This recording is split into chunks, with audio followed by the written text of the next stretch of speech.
Hi friends, பாருங்கள் இந்த வெயிலுக்கு குளு குளுன்னு நாங்கள் நொங்கு வாங்கிட்டு வந்திருக்கோம். இப்போ நாங்கள் நொங்கு சாப்பிட போகிறோம். இப்போ நொங்கு சாப்பிட போகிறேம்மா. சாப்பிடு சாப்பிடு.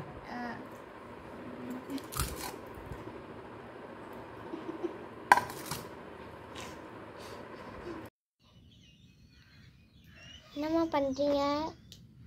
இன்றைக்கி மாடியில் உட்காந்து தலை செய்விட்டுருக்கோம். சீமிதாக்கு இன்றைக்கி ஆஃப் டேங்கிறதுனால ரிலாக்ஸாக கிளம்பிகிட்ருக்கோம்.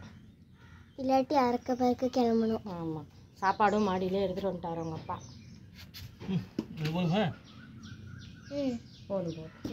போதுமா? ஸ்ரீமிதாக்கு அவங்க அப்பா மேகி எடுத்துட்டு வந்திருக்காரு. இப்போ நானும் கூழ் வத்தலுக்கு பற்ற வச்சுருக்கேன். அடுப்பில் தண்ணி வச்சுருக்கேன், தண்ணி காய்ச்சிட்ருக்கு.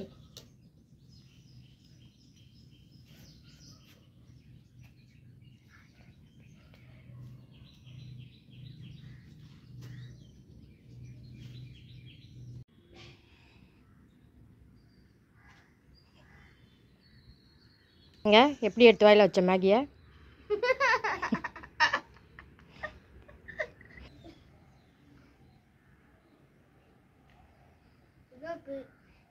சூரியன் இப்போ தான் சூப்பராக உதிச்சு வராரு. இப்போ சைலண்ட்டாக தான் இருக்கார். ஒரு 7 மணிக்கு.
பாருங்கள், கூழ் வத்தல் காய்ச்சறதுக்கு ஆரம்பிச்சிட்டேன்.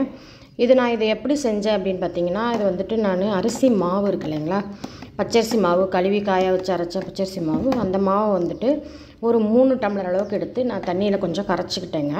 கரைச்சிக்கிட்டு அந்த 3 டம்ளருக்கு வந்து நான் ஒரு 9-10 டம்ளர் தண்ணி வச்சுக்கிட்டேங்க தோராயமாக. இது கூடயே வந்து ஒரு அரை டம்ளர் அளவுக்கு ஜவ்வரிசியை ஊற வச்சு முதல்ல தண்ணி கொதிச்சதையும் ஜவ்வரிசியை போட்டு, ஜவ்வரிசி வெந்ததுக்கப்புறம் பச்சை மிளகாய் ஒரு 100 கிராம் அளவு பச்சை மிளகாய் அரைச்சி அந்த பேஸ்ட்டையும் சேர்த்துக்கிட்டேங்க. அதுக்கப்புறமா நல்லா கொதிக்க ஆரம்பிச்சதையும் நான் கரைச்சி வச்ச அரிசி மாவை ஊற்றி கிண்டிட்டேங்க. இந்த மாதிரி தாங்க ரெடி பண்ணேன். அடுத்தது பார்த்திங்கன்னா, காலையில் பழைய சாதத்துக்கு இதில் கருவாடு தொக்கு தாங்க பண்ணிகிட்ருக்கேன். அதுவும் ரெடி ஆகிடுச்சு. ஹாய் ஃப்ரெண்ட்ஸ், இன்றைக்கி பார்த்திங்கன்னா மாடியில் நல்லா நிலா வெளிச்சம் அடிக்குது பாருங்கள், அதாவது சூரிய ஒளி. இன்றைக்கி ஏதோ கொஞ்சம் நல்லா கட்டுறாரு, அதனால் இன்றைக்கி பிரியாணி செய்யலான்னு முடிவு பண்ணி அடுப்பு பற்ற வச்சு நாங்கள் பிரியாணிக்கு ரெடி பண்ணிகிட்ருக்கேன். பாருங்கள், எல்லாம் ரெடியாக எடுத்து வச்சாச்சு.